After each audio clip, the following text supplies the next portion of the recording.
Hello, everyone, and welcome. My name is Anna Wadia, and I am the Executive Director of the Care for All with Respect and Equity Fund, or the CARE Fund.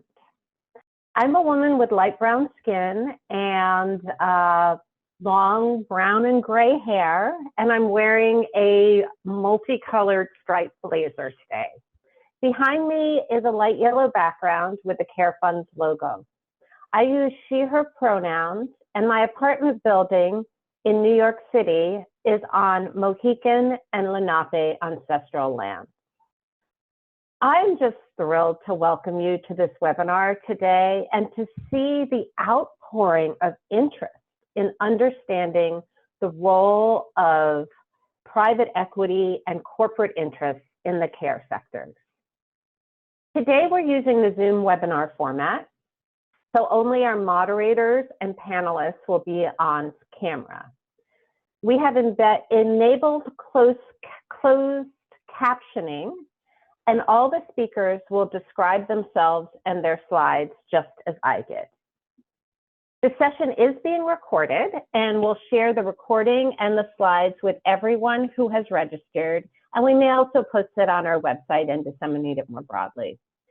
Please note that this discussion is off the record and not for attribution in the press. As participants, you'll be muted throughout the event, but we do encourage you to share thoughts in the chat and to pose questions in the Q&A box. After the panel, we'll have a discussion with the panelists based on your questions. So, caring for each other is universal and is fundamental to our humanity. So before we delve into our session today, we want to give you a chance to share your personal connections to care through a short poll. Anthony, could you please launch the first poll? So you'll see a poll on the screen that asks you to please indicate your personal connections to care, and you can select all that apply. I'm currently caring for a child, parent, or loved one. I have a family member, loved one, or friend who is a caregiver. I have a child, parent, or loved one who is receiving care from a family member or care professional. Or I am currently receiving care from a family member, loved one, or care professional.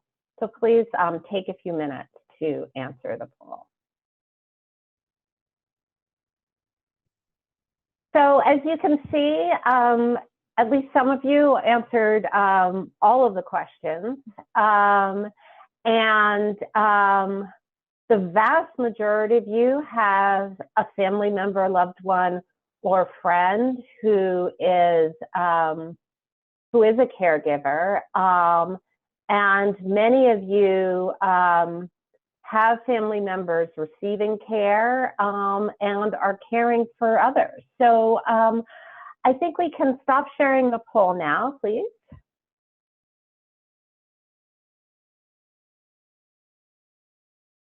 And you know, I think what this poll shows is that at some point in all of our lives, we will all be caregivers.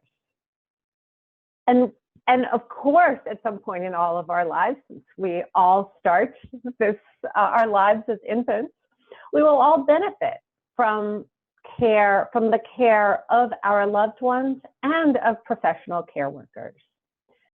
Yet, our public and corporate policies and our society's devaluing of care makes this fundamental act of love and humanity a struggle and a challenge that families in this country are expected to figure out on their own.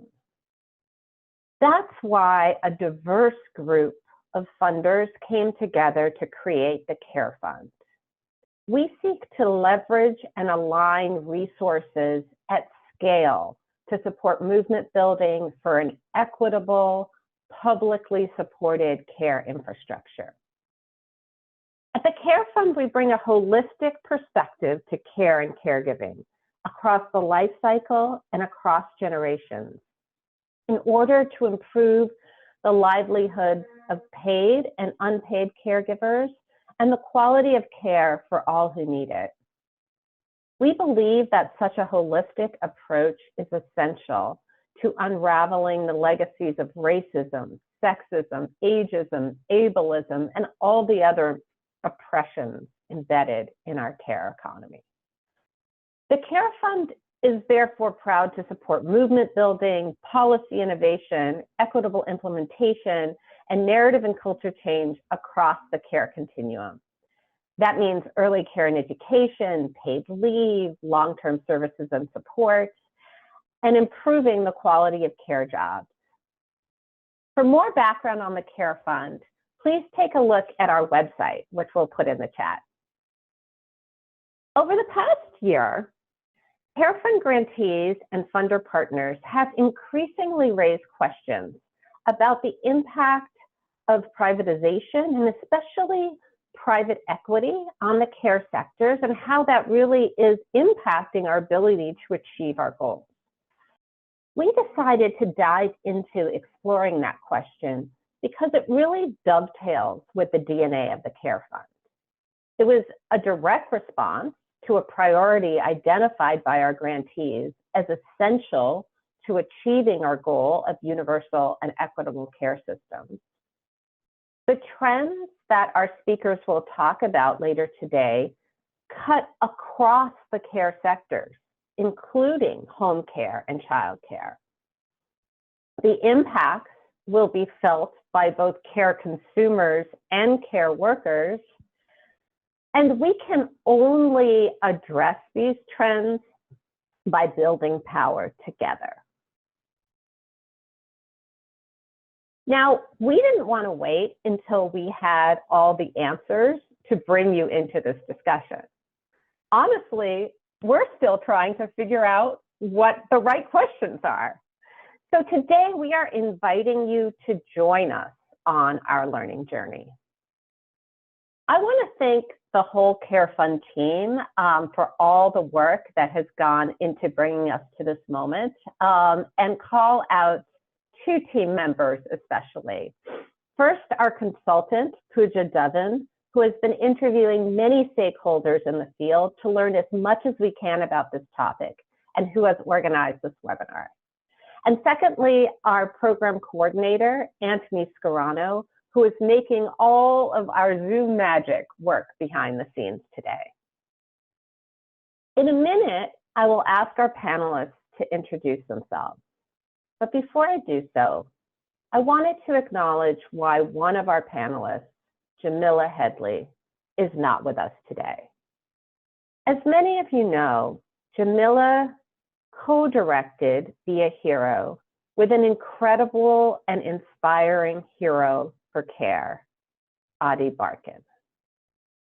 Tragically, just last week, Adi passed away from complications of ALS.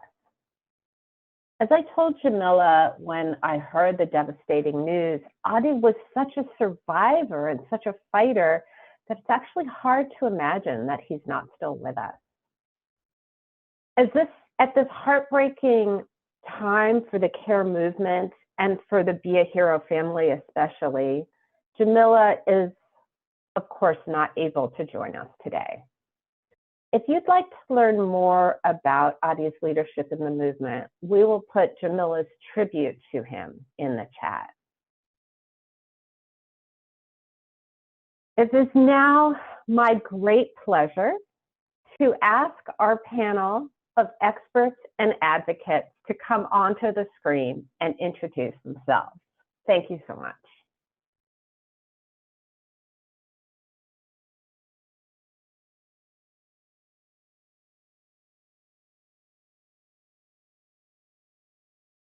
Hi, good morning, everybody. My name is Aditi Sen. I'm the Managing Director for Research and Campaigns at Americans for Financial Reform Education Fund. I use she, her pronouns. I'm based in New York City on occupied Lenape territory. I'm a light brown-skinned woman with black hair. and square brown glasses. I'm wearing a red, white, and blue patterned shirt, and I'm sitting in an office with blank white walls. You may see a computer monitor and bulletin board behind me. I've been taking care of loved ones since I was in high school. First my grandmother, then my aunt, and now my elderly parents. And I'm so deeply appreciative of the times that I've been able to do that with the help of professional care workers that have really made all the difference to me and my family. And I'll pass it on to our next panelist. Hi, everyone. My name is Melissa Boteach. I'm the Vice President for Income Security and Child Care at the National Women's Law Center, and I use she, her pronouns. I'm talking to you now from Washington, D.C., which is on the Nacotchtank and Acostan Piscataway Kenoi land in the land acknowledgement. And a brief description. I am a white woman with straight brown hair. I'm wearing a black shirt, and behind me is a white bookshelf with lots of books, knickknacks, and framed pictures.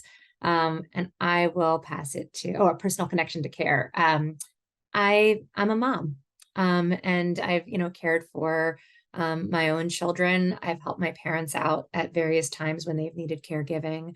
And I'm a human, and so I've received care. And I'm so deeply appreciative to my parents and my family members and my broader chosen family and community for providing that care to me, as well as all the professional care workers who were involved. Hey, thank you for inviting me here today, and for everyone for being here today and having an opportunity to have this very important conversation. My name is Teresa Guerra, and I am one of the co-executive directors of United for Respect. We are a national organization building worker power in the retail industry. We focus on industry leaders like Walmart and Amazon and retailers owned by Wall Street private equity firms to improve job quality for working people. My pronouns are she and her, and I live in Joshua Tree, California, the home of the Serrano, Coahuila, and Mojave people. I'm a Latina woman with light brown skin, below the shoulder length wavy brown hair with some light brown highlights on it in it. And I'm wearing a black button-down blouse, and the screen behind me is our organizational colors, teal and orange, with our organizational logo in it.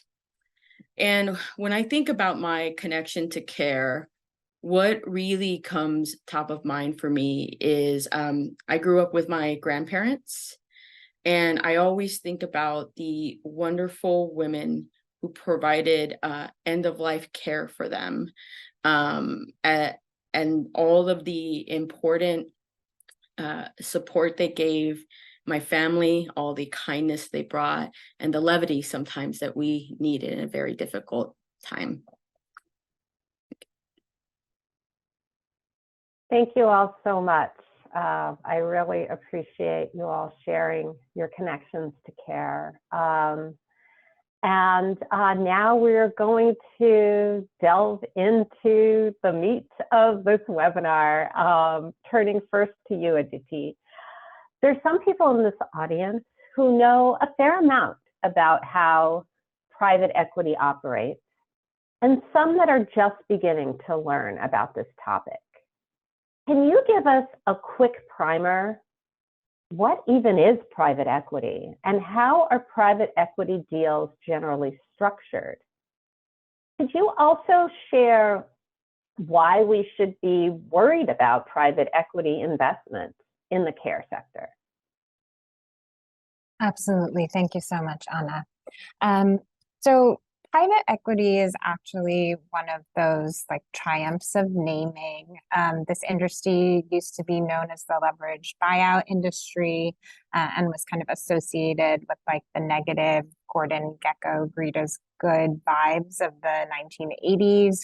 And then after the very famous takeover of the RJR Nabisco Corporation, the industry kind of huddled and decided that it needed to rebrand itself, and chose private equity as a moniker. And obviously, equity has a positive ring to it right away.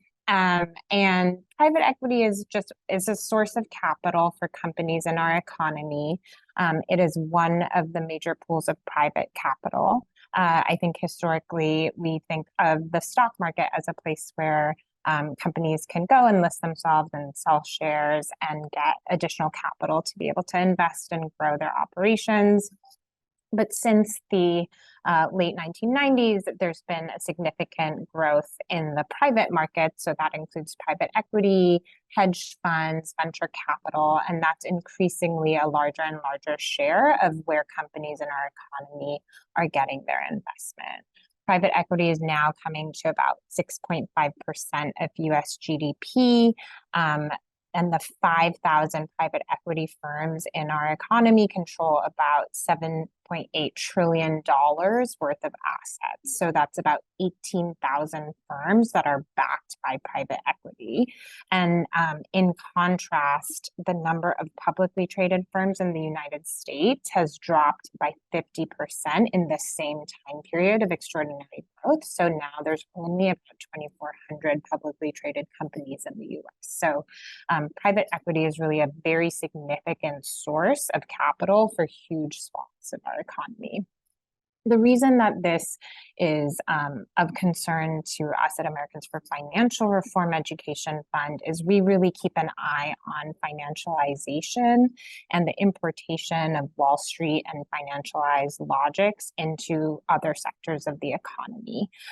What we see as troubling here is sort of twofold. At the macro level, the private markets are just much less closely regulated than publicly traded firms. So there's a lot less information about the operations of these firms, about how they're performing, about the relative financial risk. And as this becomes a larger and larger part of our economy, this means that regulators who have the mandate to sort of make sure that our economy overall is running well and running in a stable fashion just don't have that information because they're not subject to the same disclosure requirements as publicly traded firms. Secondly, the private equity model itself is a highly risky model. The way a private equity transaction works is a private equity firm known as a general partner will put down about 1 to 2% of a total investment fund's capital, and they'll go out to institutional investors for the remaining 98% of the fund. Institutional investors are things like university endowments, pension funds, church endowments, other sort of large scale pools of capital, although now private equity is also trying to reach to high net worth individuals and others with additional money to spare. And the private equity firm, gets capital commitments from these institutional investors. It then seeks out firms in different sectors to invest in. It puts in very little of its own capital and has highly leveraged transactions of up to 60 to 70% debt to buy up firms in any sector of our economy. And we'll talk more about what that spread looks like. But what the main concern of the growth of this model is that significant amount of debt is being placed on these portfolio companies that private equity firms are buying up. So this means that, a grocery store chain or a hospital chain or a bookstore company or a talent agency, all of those firms across the economy are now seeing unprecedented amounts of debt on their books in this model. The private equity firm then takes extremely aggressive financial engineering tactics to be able to pay off this debt and make a profit in its very short period that it's holding on to this firm, which is roughly about 7 to 10 years. So as this model expands throughout our economy, we're seeing just huge possibilities of bankruptcy. A private equity deal may have a 10 times more likelihood of bankruptcy than other kinds of deals, other types of firms. So we're concerned about that growth, and we're really worried about what that means when it comes for something as critical as the care sector.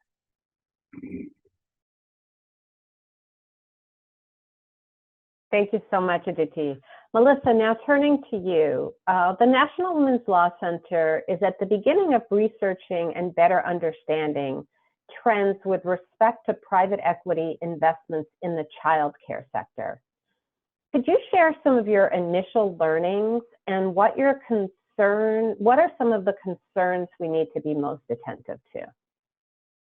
Sure. And first, I want to acknowledge Audrey Steinen at Open Markets Institute, who's been our partner on this research, which, as you note, is in its early stages. But we're already beginning to see a dual concern about the impact of these trends on both the consumers and families of care, as well as the workers, and in the case of childcare, early educators.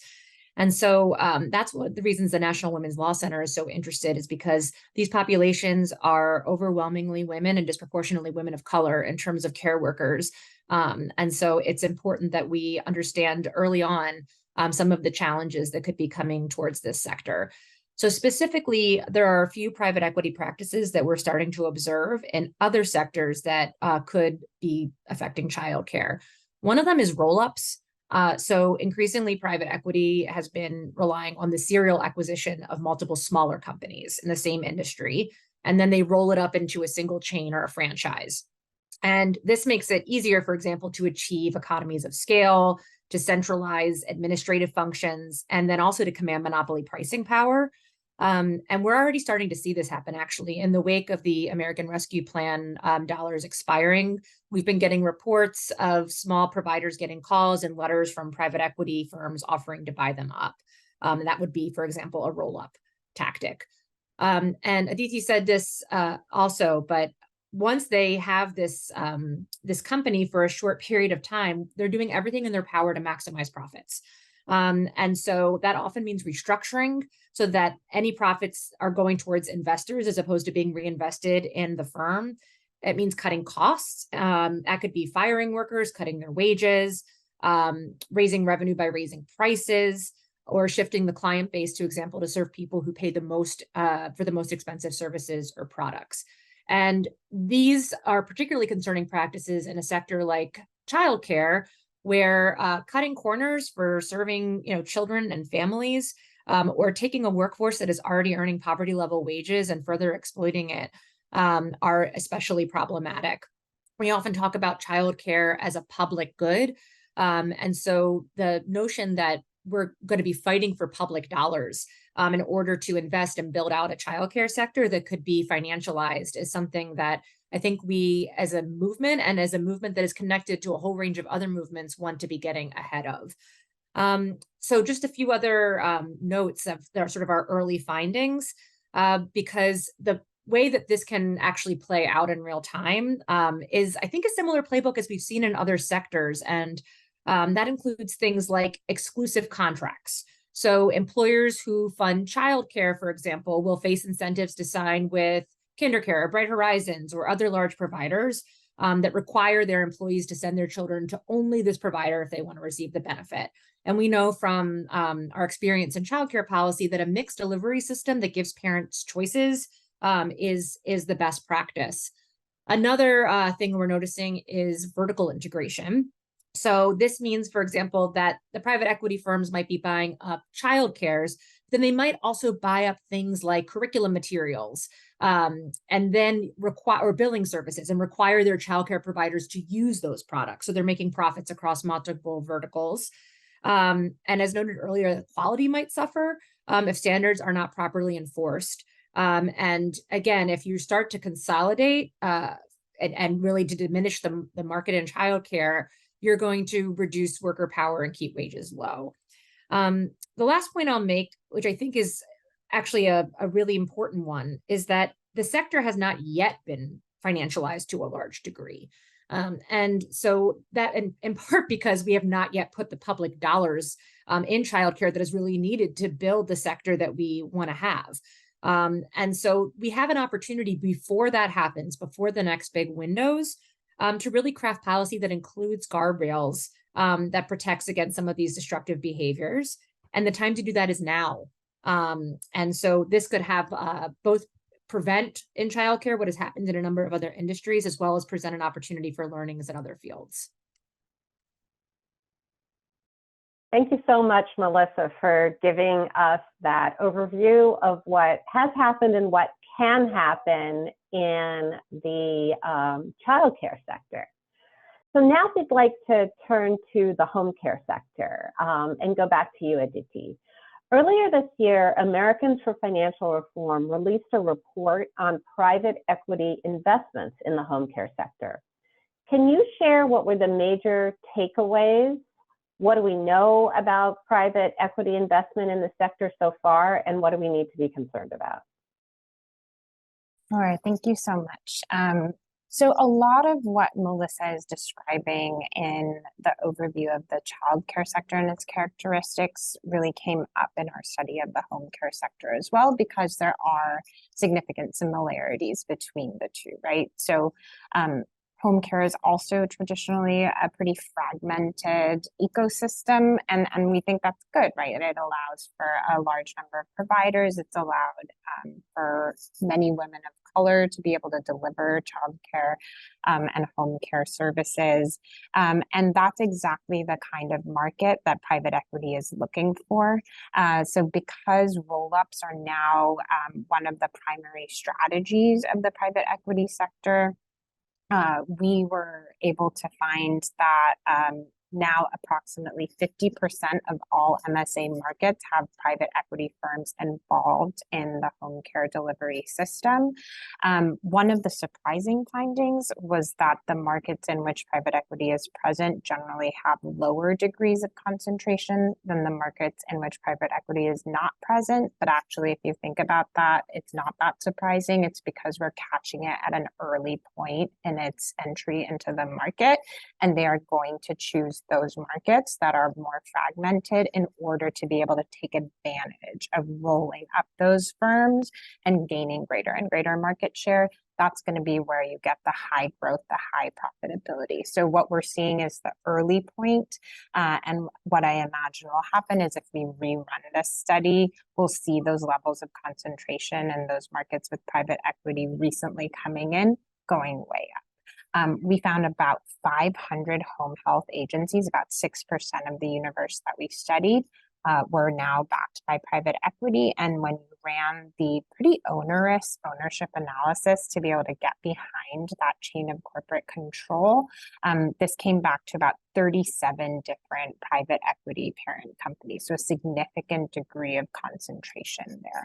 Some of those leading care agencies, Kindred at Home, and others, what you're going to see is just tons of renaming as those roll-ups happen, which can lead to whiplash and confusion for patients and their loved ones alike. If you have an issue, if you have a concern, it becomes increasingly challenging to know whom to reach out to and how to get improved care and services for yours. So we want to acknowledge that this is an early stage, and exactly to Melissa's point, that's precisely when we should be intervening in such a core part of our care ecosystem. There's definitely a risk because of the inherent riskiness of the private equity model that if this consolidation were to continue at pace, we could have a situation where millions of people are left without the care that they need if the agencies go under. And so it is concerning, but we also think there's like a lot of opportunity to improve standards given the degree of public funding, given the degree of Medicare and Medicaid dollars there. There's definitely a chance to be able to take this phenomenon seriously and really come together and figure out what are the ways to really improve conditions now while they're still in. Thank you, Aditi. So Teresa, you and United for Respect have been working in a sector where private equity is actually much further along in terms of its activity in that sector. United for Respect has run campaigns on private equity in retail chains. Can you share more about those efforts? And also let us know what levers you use to bring about change and what some of your lessons learned are that those of us who are focused on the care sectors should really learn? Sure. So first, let me zoom out a bit and provide some context of private equity's oversized role in retail. Over the last 2 decades, private equity firms and hedge funds were buying up retail companies through the leverage buyout process, which I'll just describe again for folks who probably already know, is that this is when a private equity firm use borrowed money through loans to cover the cost of the retail company that they're acquiring. They use as collateral the assets of that company that they're acquiring, in addition to their own, but their assets are far more protected in the bankruptcy process than that of the acquired company. So by the time we get to 2019, private equity firms and hedge funds are controlling investments in 80 major retail companies. But those retail companies owned by the firms are twice as likely to go bankrupt. So we saw major retailers at the time, big name brands that, Toys R Us, which I'll use as a case study, file for bankruptcy, laying off tens of thousands of workers. This didn't just happen at Toys R Us. We saw it with Payless. We saw it with even smaller Midwest retailers like Art Van Furniture. And so during this time, this was called the retail apocalypse because of the number of retail bankruptcies that were happening, the number of job losses that were happening. And so just pointing to Toys R Us, this was a profitable company. The private equity firms that owned it bought it in 2005. And so it was a profitable company. But over that time period, they weren't using those profits to reinvest in the company. They were cutting staff. They were cutting benefits. They weren't creating systems in the company to compete with the emergence of e-commerce like Amazon.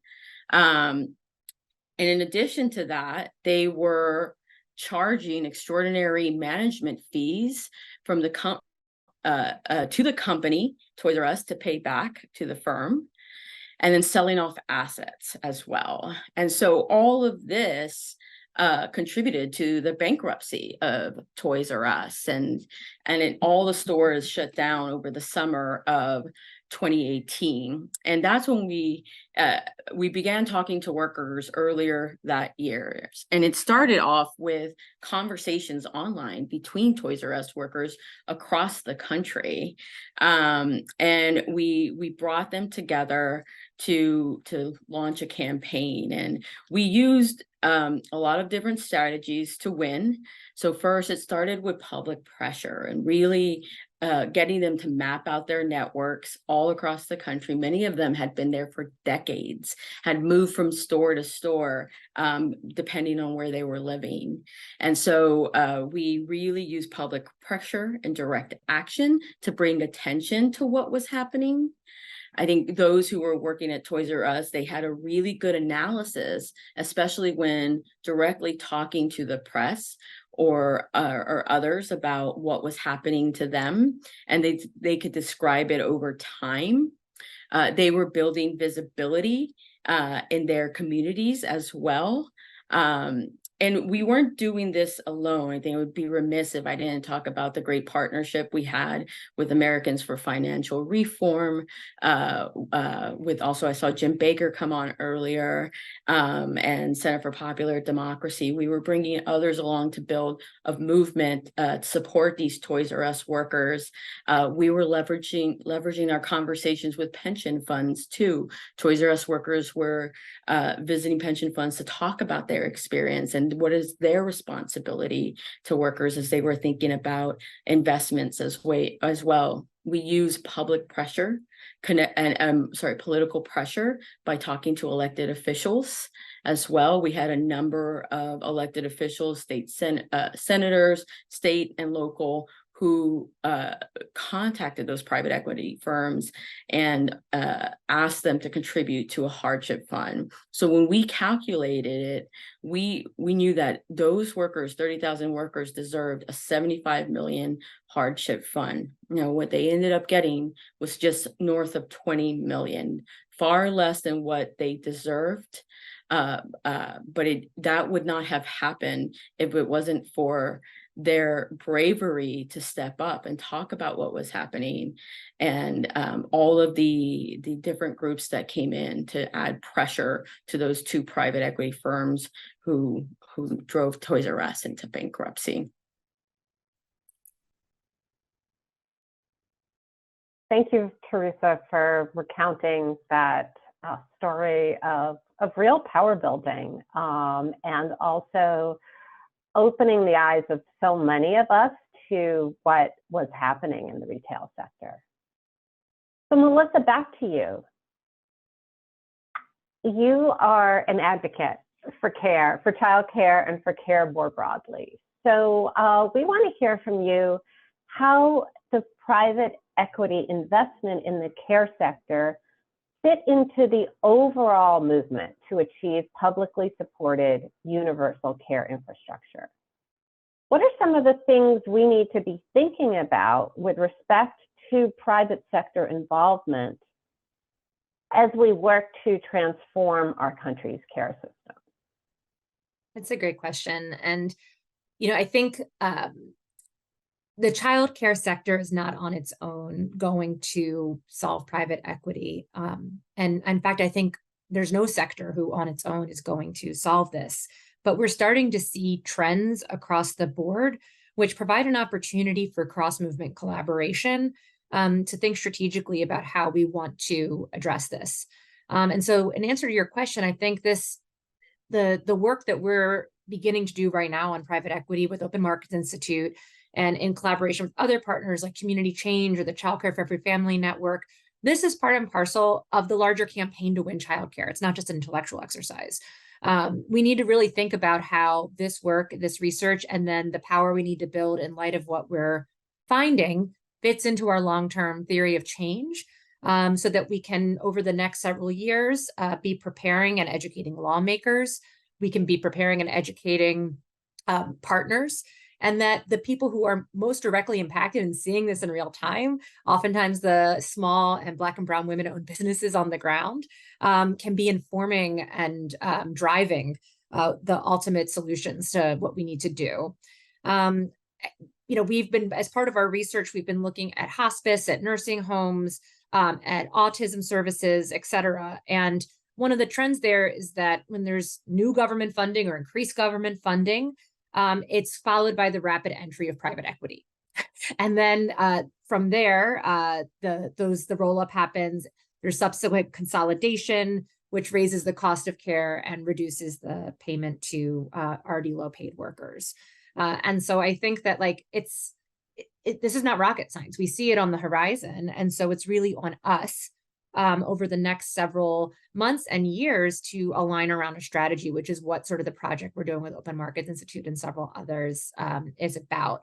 Now, I will say that the fronts on this project are not just care. Before we have another large window on winning large scale care investments to really build an equitable system, we're likely going to have a tax fight because the Trump tax cuts expire in 2025. And this has a lot to do with private equity and the incentives that are baked into our tax code for the kinds of tactics that we've all been discussing. So, for example, the tax treatment of debt is very important given how highly leveraged private equity firms are. Something that sounds very I think intentionally very academic, the carried interest loophole. What is that? We sometimes, I think, name things these ways on purpose to obfuscate what they are. But as a result of that loophole, the way that private equity firms have structured their compensation, a lot of the income that is earned by the private equity partners and managers is taxed at a lower capital gains rate rather than at the higher rate as though they were investors rather than managers receiving compensation for services rendered. So I think that there are opportunities in the upcoming tax fight for advocates and researchers and organizers across sectors to come together and prioritize ways in which we can make our tax code less of incentive for this kind of behavior, because I think we often think of tax in terms of revenues, and that's really critically important for the care work. But there's also what we call pre-distributional behaviors. What before a cent of revenue is collected and a cent is redistributed, what kinds of behavior are we incenting? And so I feel like the upcoming tax fight is an important opportunity. And in addition, as we prepare for our next Build Back Better moment, for lack of a better word, our next opportunity to really come together and link arms and win large-scale care investments, this shouldn't be a separate thing. This has to be baked into the strategy to win that. And we have to be able to link arms with other sectors in order to secure the changes that we need and the protections that we need. Thank you, Melissa. And thank you for really keeping our eyes on the prize of where we're going. Before I turn to my next question for the panelists, I just want to encourage you all to put questions in the Q&A. I see we have a couple questions there already, but please start putting your questions in the Q&A because we will be turning to them shortly. So now, Aditi, what can we do about all this? Can you share some examples of levers for change that include, but are certainly not limited to, public policy? Absolutely. And thank you so much, Melissa, for starting off that conversation, and Teresa, because I do think that the two places that we really need to focus and dig deep on are really exploring policy guardrails and really thinking about building worker and tenant and patient power on the ground. And those two things have to go together. So at the policy guardrail level, as Melissa noted, tax policy is a huge opportunity, and it's not only closing the loopholes, it's also doing much more aggressive enforcement on the partnership structure that undergirds private equity investment. And we know that under this administration, the IRS is beefing up that bureau and really trying to figure out how to tackle these enormously complicated cases that the laws are on the books. And what we need to do is we need to really just test drive those laws and really learn how to apply them. So that's one really hopeful opportunity. Another is anti-monopoly. We have a really creative and thoughtful partner in the FTC right now under Lena Khan's leadership. And there's certainly a lot of opportunity and interest from that agency to think about and take seriously how private equity is actually now the leading driver of mergers and acquisitions in the United States. So this is an anti-monopoly problem, just as it is a private markets problem. And so that agency is, really thinking about updating its tools and techniques to take into account these serial roll-ups like Melissa described, which historically have flown under the threshold of antitrust regulatory scrutiny, and also thinking about just other ways that we need to update how we're looking at merger review in order to catch the much more complicated world of a private equity-driven merger strategy than a more traditional strategy.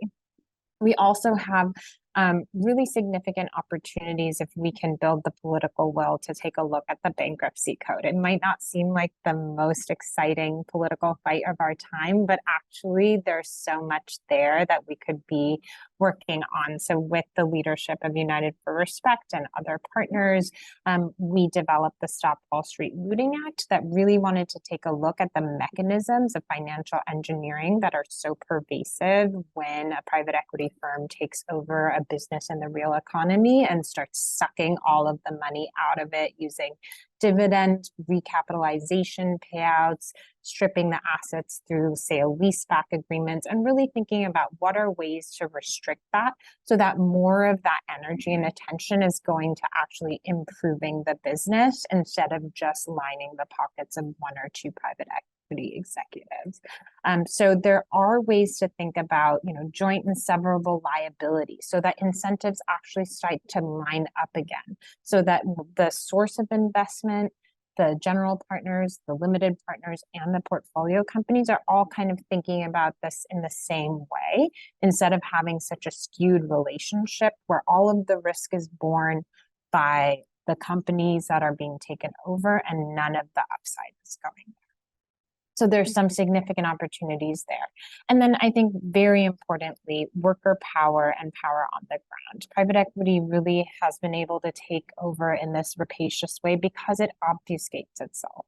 And so much of how we end up building our knowledge about how this industry operates is from on the ground groups. It's workers who are the key source of information when private equity is knocking on the door. It's the providers that are letting Melissa know that they're getting letters every day from a private equity firm offering to buy them up. That's where we really need to center our research priorities. It's patients who are experiencing the changes firsthand, but can't necessarily put a name to it.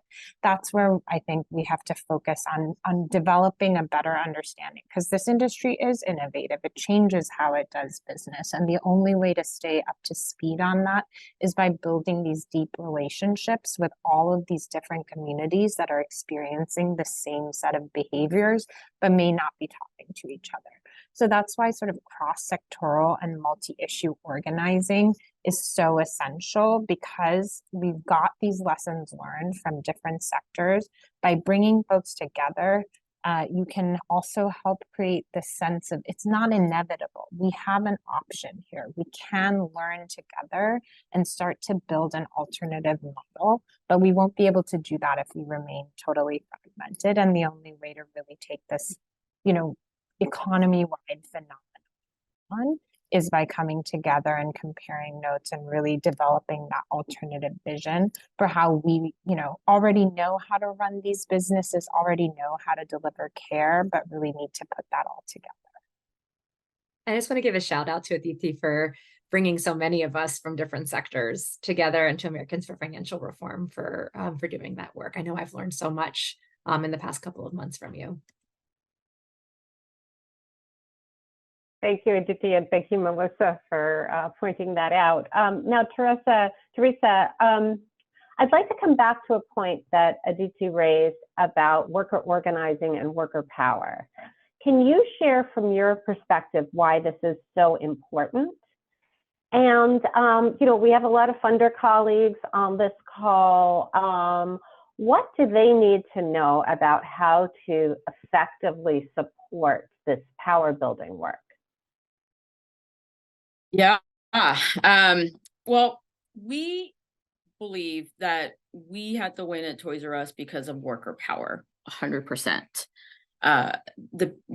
Workers were the people most impacted by that bankruptcy, and they were mostly women and people of color, because that's who makes up the retail industry. And it's very similar to the care industry as well. And those workers, as Aditi said, were able to document every decision that private equity firm made, how it impacted them in the shop floor. So when workers are experiencing understaffing, they can tell you about how the quality of care is being impacted, right? They can tell you how understaffing has reduced staff in facilities. They can document that. And I think what's really unique about the care industry is that, and it's something, actually an important lesson for us that we learned, is in the care industry, you have an opportunity to bring together not only workers, but the consumers of cares as well, and their families, along with the local communities.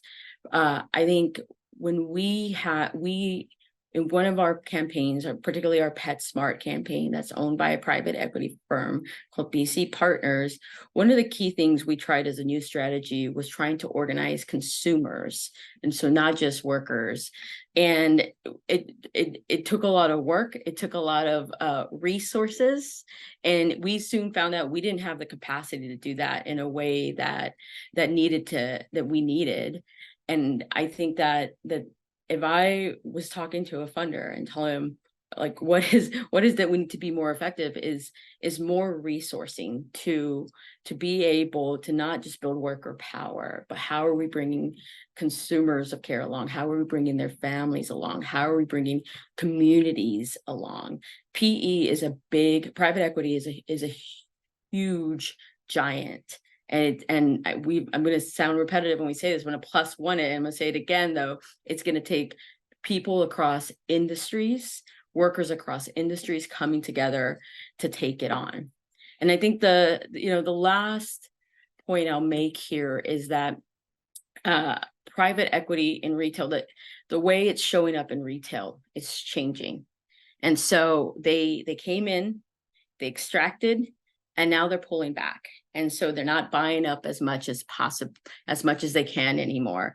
They've moved on. And I believe Melissa pointed to 7 to 10 years, right? There's a turnaround. So we have to act fast. We have to act now before they dismantle the care industry. So that's what I would say. I would like to plus one all of that.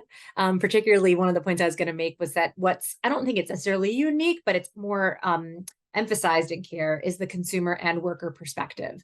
And I think with, Care Can't Wait Coalition and others, we've been really trying as a movement to bring consumers of care and care workers and family caregivers all together because we have a shared interest in public investment in care that allows us to build an equitable industry. And there is a real risk that you put all this effort into in these public dollars, and then you get financialized within 7 to 10 years for that runway. And so the solution is that we have to fight for those public dollars, and as part and parcel of that, we need to be baking in to our strategies these guardrails. And so what I would say to funders is be investing in us to do that work too. And really also think about funding across sectors as well. So if we all need to link arms to take on and to share information, to share trends, to note things and get ahead of them, to show up for one another, whether it's an organizing moment or a research moment or a policy moment, the more that our funders are also talking to each other and understanding how this is affecting across sectors, the better. And then the other thing I would say is if you're not thinking about the tax fight yet as a care funder, I highly encourage you to think about the tax fight.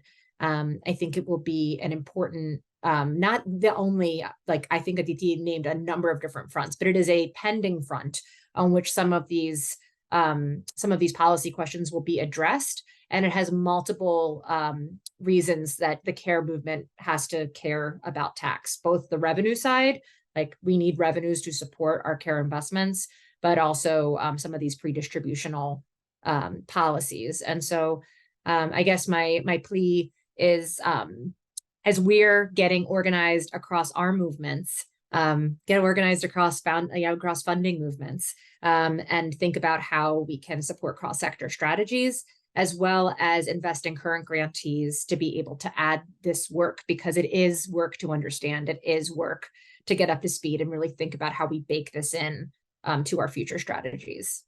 I did not go into care thinking I was going to become a private equity expert. Well, thank you so much, Melissa, and thank you for calling for more organizing and coordination among funders, which is really what we try to do at the Care Fund. So very much appreciate your calling that out. In a minute, we are going to turn to your questions, so keep populating the Q&A. But before we do that, I do want to pick up on something our panelists have been saying and do another poll. So, as I said, it is those of you on the ground in your communities as workers, as care providers, as care consumers who are seeing what's happening with private equity. And so we're just going to launch a last poll that, that looks at private equity in your community. So, what the question on the poll is, has private equity shown up in your communities in any of these 4 ways? Private equity has purchased businesses in the care space childcare, home and community-based services, long-term care. Private equity investors have expressed interest by visiting, sending letters, or showing up in my community about businesses in the care space. As far as you know, private equity hasn't shown up yet, or you're not too sure, you don't know. So let's take a minute to answer these questions.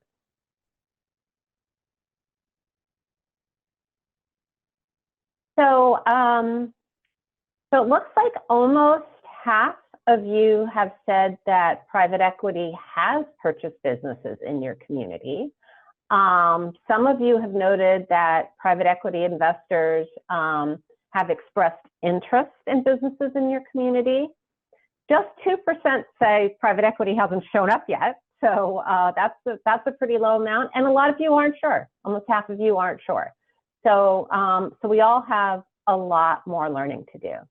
So thank you so much for responding to the poll. And Anthony, you can stop sharing the results now.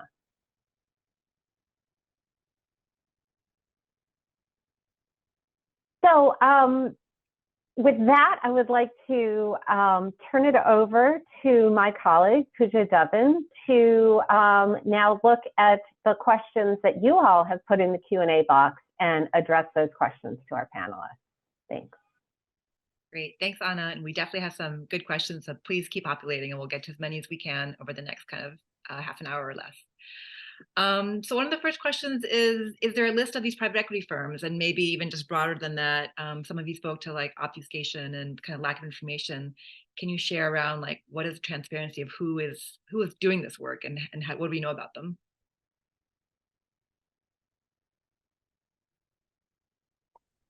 I can start and then turn it over to Teresa and Melissa.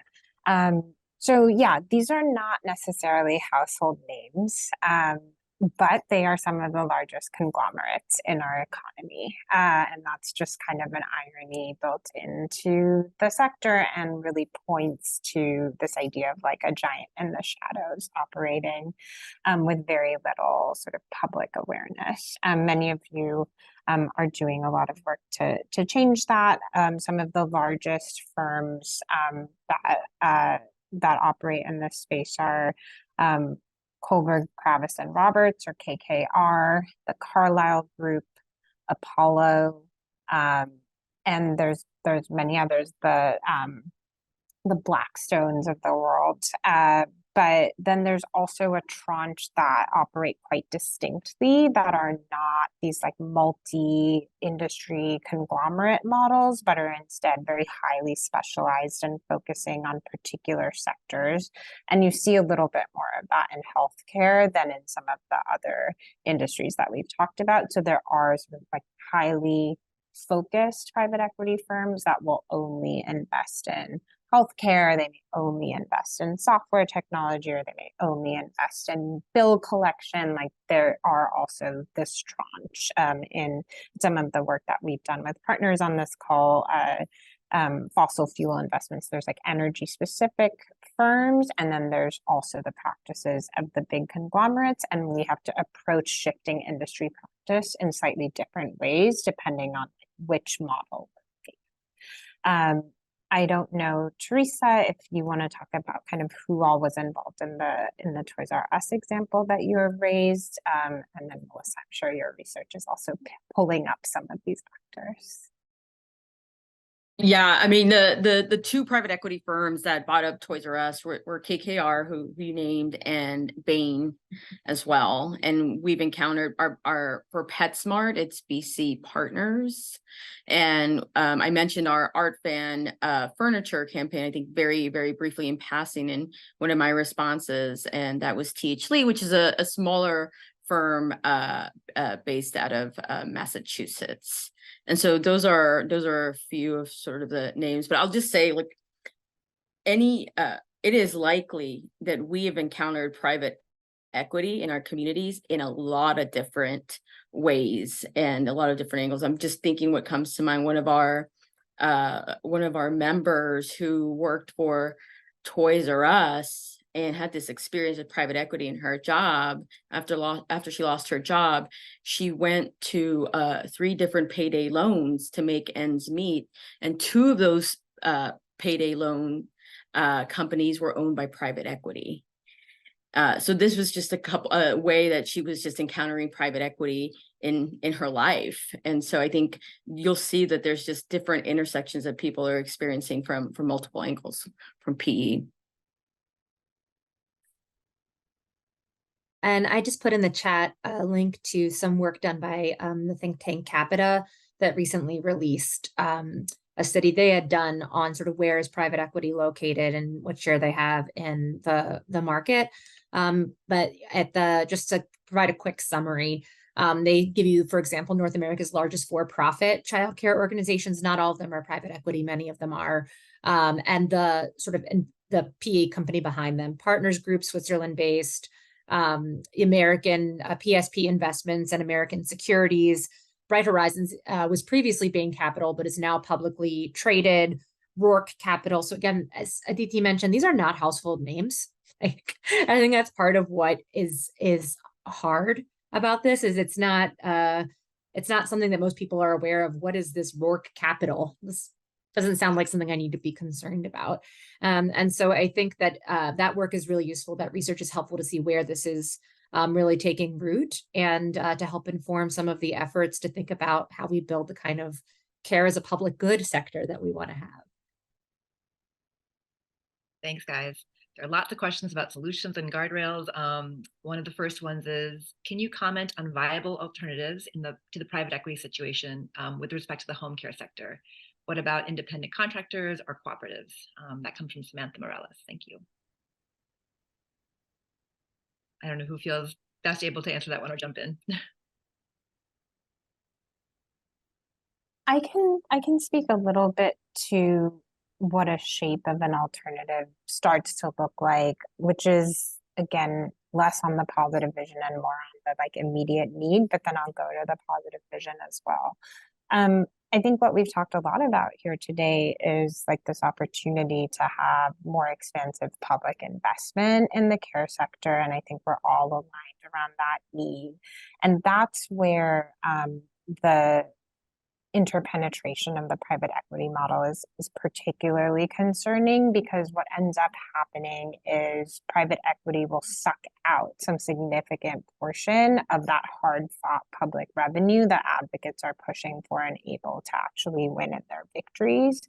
And so to some of the other questions that are coming up around the model, that's kind of where like the double-edged sword of private equity's expansion into every sector comes in. The thing is, we have sort of a set of democratically arrived at rules, restrictions, commitments for each of the sectors that we're talking about, right? So there is like a thought that the corporate practice of medicine should be prohibited, and like 34 states have an idea that physicians' practices shouldn't be run by a private corporation. It should be kept in the hands of physicians. So that's something that, as private equity has started to get into emergency room medicine and other places that physicians have traditionally like had that protection, they're bumping up against those frameworks, and workers in those sectors who are care workers are sort of thinking about how to leverage the existing protections in that industry to push back. So sometimes it's that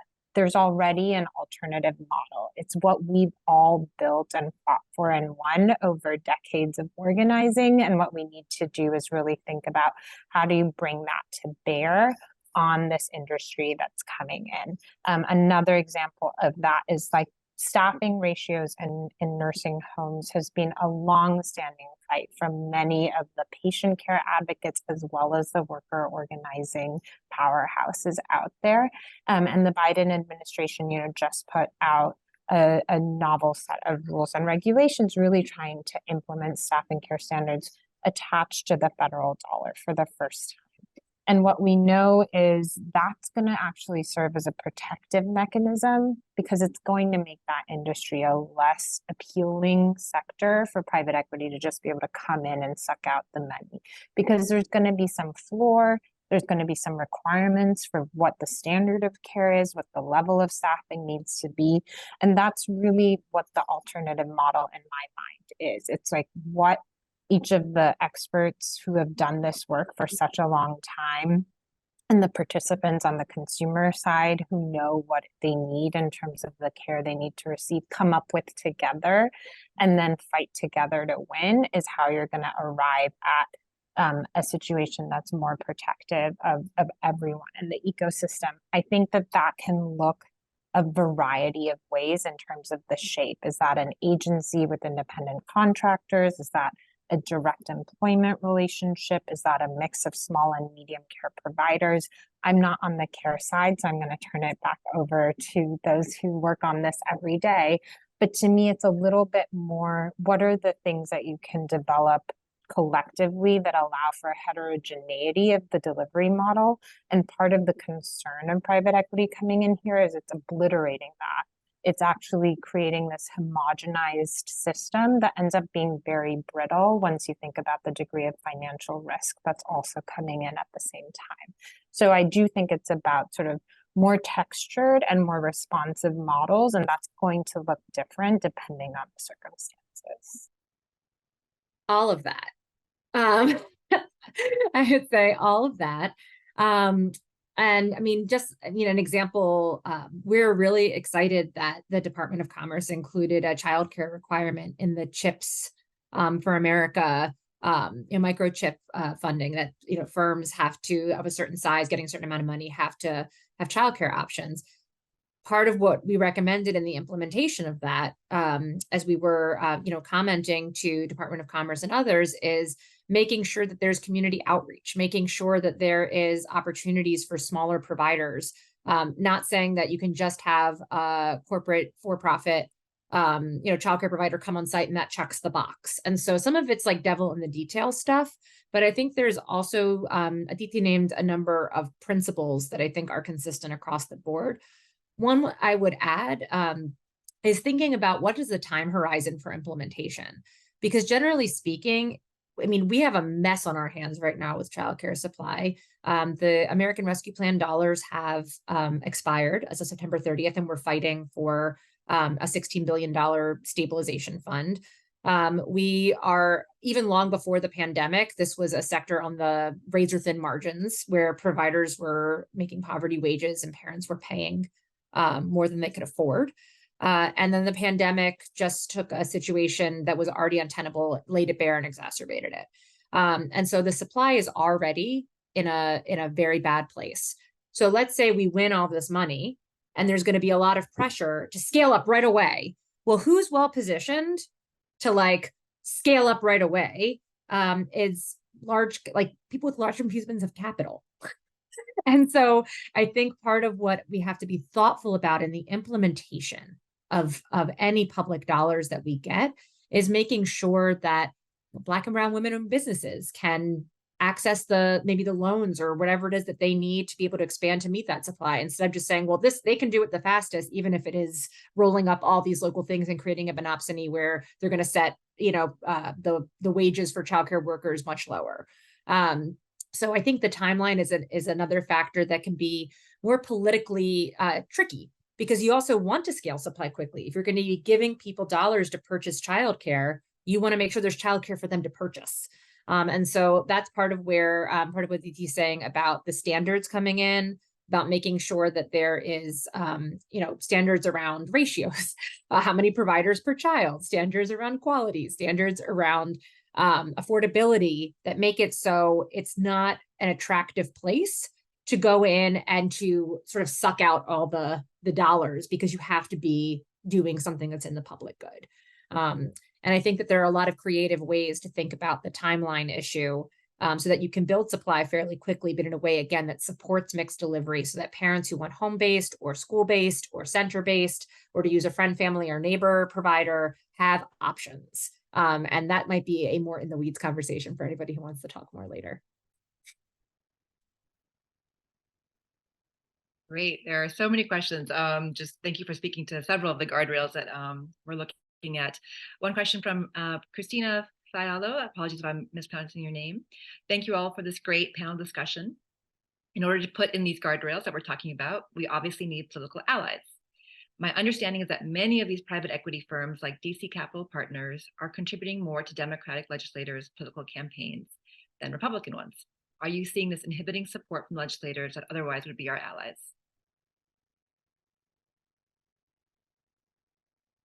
Teresa, you want to take it?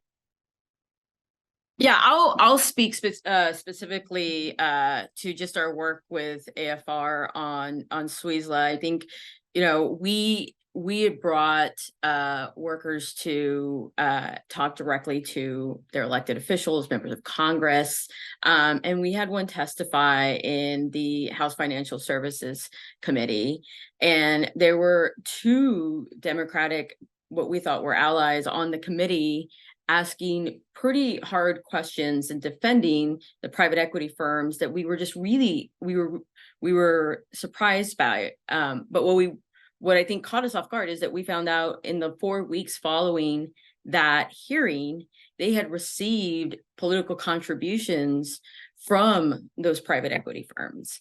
And so yes, it is inhibiting. I think it's why we have not had a lot of movement on the Stop Wall Street Looting Act, but there are components of it that we really feel can be moved in sort of a bipartisan way. But I think, make no mistake about it, private equity firms are both courting Republicans and Democratic allies in this effort. And I can't speak specifically to the home care sector or the legislation, but DT, Melissa, if there's anything you want to add. I'll just say, I think just to plus one, Teresa, it is a bipartisan phenomenon, and I think one thing that we want to bring groups across the different sectors together to think about is the powerful lure of the predatory inclusion framework. So I think that private equity firms are able to, as many firms in the financial sector often do, they're able to talk about why having an unregulated environment is actually better for economic opportunity, that it's better for businesses run by women and people of color, that it is really the only way to sort of address our systemic racial and gender inequalities is to kind of allow for this free-for-all model to continue. And that's, again, where it's so important, the work that Teresa did, bringing workers to kind of point to, actually, these are the women and people of color who are harmed by this model, and this is who's getting erased in these sort of spurious discussions of inclusion that exclude people on the ground. I think that's really like a phenomenon we're seeing over and over again, and one that we're really intentionally trying to build and elevate the stories to highlight that this is not the full picture when you talk about such a deregulated space. And the last thing I will also say is because private equity is in almost every sector of the economy, it's also behind some of the major lobbying firms and other core parts of like our political ecosystem. So we haven't spent quite as much time on that, but there's real political economic implications, both of having this degree of wealth in a particular sector, which allows it to have a sort of outsized influence on our political system in the ordinary ways that we're all familiar with, but also the apparatus of political involvement is increasingly being bought up by private equity firms, and that also creates causes for concern. And I'll just, and I'm going to plus one that and put a additional emphasis on the need to center and lift up the stories of real humans who are affected, because I think the very nature, as Aditi opened with, of the word private equity, of groups such as partner ventures, or things that just sound like, they don't sound like what they are. I think it's increasingly important to draw the connection between this type of financial model entering the space of what should be a public good, and the implications for the childcare early educator in your community who your child has formed a bond with, who, like, for the family who all of a sudden is seeing their prices go up. or the community childcare center that they've gone to for their child, for their first and second child. For the third one, it's now a chain and they can't get in. And so I think that we have to actually get really more kitchen table in the examples and the ways in which people understand the way this financial model is affecting their community directly. Thanks, everyone. And actually, just picking up from what Melissa said, I think you answered maybe the next question from Michael Dashlane. How do we know if private equity is moving into our local communities? So Melissa just gave a bunch of examples in the childcare space. Are there others that folks on the ground in our communities we should be aware of and can watch?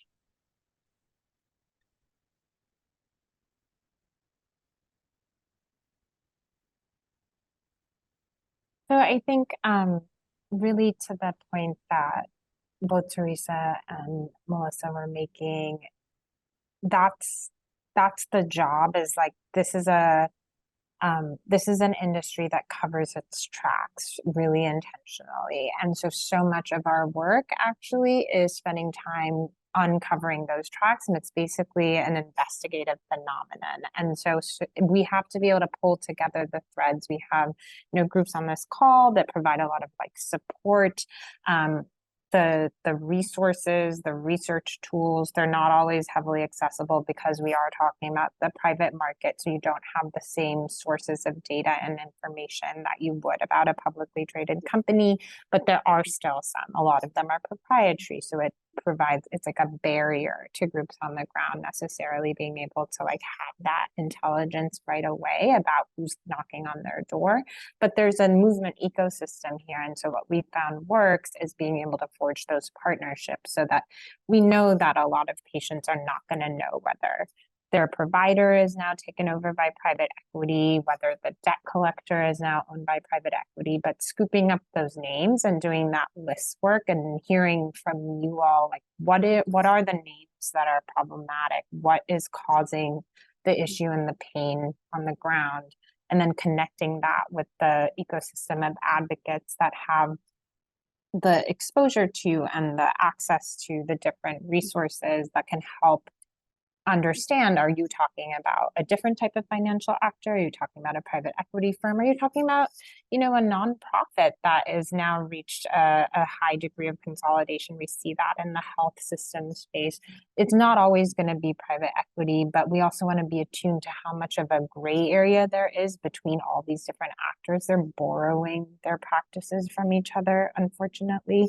And because of the short time that private equity owns a company, they may cripple a company that is now owned by a different type of entity. So some of the things that you're dealing with are still attributable to this highly financialized model. So I would say the best thing to do is just make sure that everyone's aware of the ecosystem of folks that can help, do that research support, and the two-way interaction between sort of the advocacy organizations that are attentive to this on sort of the federal level and the groups on the ground that have that intel is so important for us to be able to build what we're talking about here today.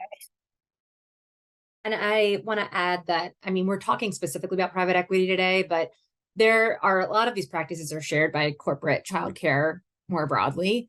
And that is something that some of these policies might specifically affect private equity, but a lot of them are designed to just protect childcare as a public good in general. Because if your primary interest is your shareholders, whether you're private or public, if you're public, then your primary interest isn't the kids in your care. So.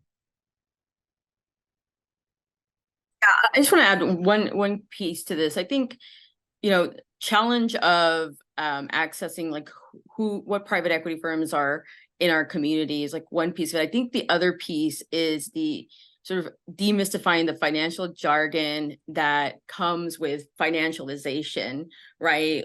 Workers, communities, everyday people don't necessarily know what these terms represent and mean, but they do know the impact. And I think that's the important piece of connecting it. And there's a lot of education we have to do, not just I think within our own membership and our own communities, but especially especially with staff in members of Congress's office too, who are also for the first time maybe understanding what private equity is and the reach that they have. Great, thank you. I think we're going to do maybe one more question, but before I get to that, I wanted to share Maria Town's comment. She says, we are seeing this in the durable medical equipment and custom rehabilitative tech space.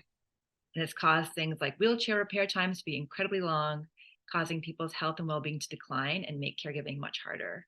It can also contribute to increased institutionalization, and there's a movement in the disability community called Right to Repair that calls on companies to publish schematics for equipment that people can repair.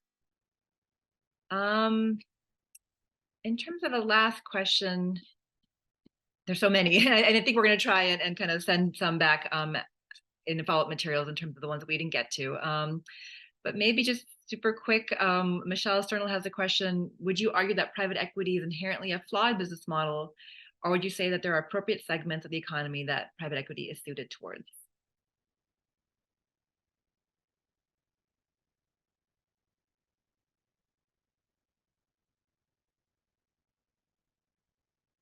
Anyone want to take it? I'm not, I mean, I'm only focused right now on the care piece, so I'm not equipped to answer that one.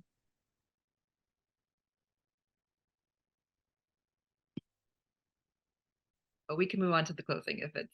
I can say just from AFR's perspective, I think we do feel like the current state of play and the current set of deregulation means that this business model is not compatible with, you know, life-giving, flourishing outcomes across many sectors of our economy. So certainly the closer and closer you get to our basic needs, our food, our health, our places to live, our ways to meet and connect with each other, our ways to vote, our ways to learn information, like those are core, you know, core parts of what we all need to thrive. And introducing this kind of rapacious, extractive, predatory model is incompatible with us getting to an acceptable level of that for all of us. So I do think we're deeply concerned about that, that degree of penetration into core parts of our economy.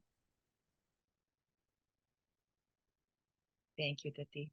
I think that's a good note to end this section on, and we'll move it to Anna to wrap us up. Thank you, everyone. Well, thank you so much, Puja, both for moderating the question and answer, but more so for all the work you've done for the Care Fund to help us understand this extremely complex and yet, as our panelists have shown, incredibly important set of trends that will impact everything we are trying to achieve when we're trying to achieve equitable and accessible and affordable care. So first, I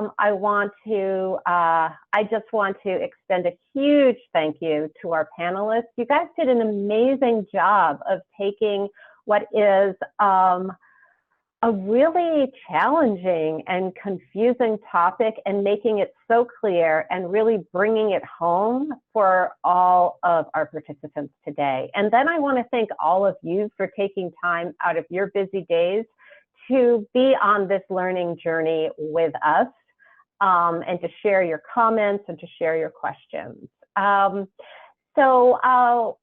Just to close, we wanted to let you know that we will be following up with all of you. We will send the recording, we'll send some brief highlights of this discussion, and also some brief answers to the questions we didn't get to yet this afternoon. Some of our panelists referred to research that's already been done, and we will share that out as well. And then several of the folks on this panel and other Care Fund grantees are in the midst of doing research right now. So as those roll out, we will continue to share them. And we may be in touch with some of you as we continue our learning, because we know that several of you who have joined this call are actually experts in this area or doing work in other sectors.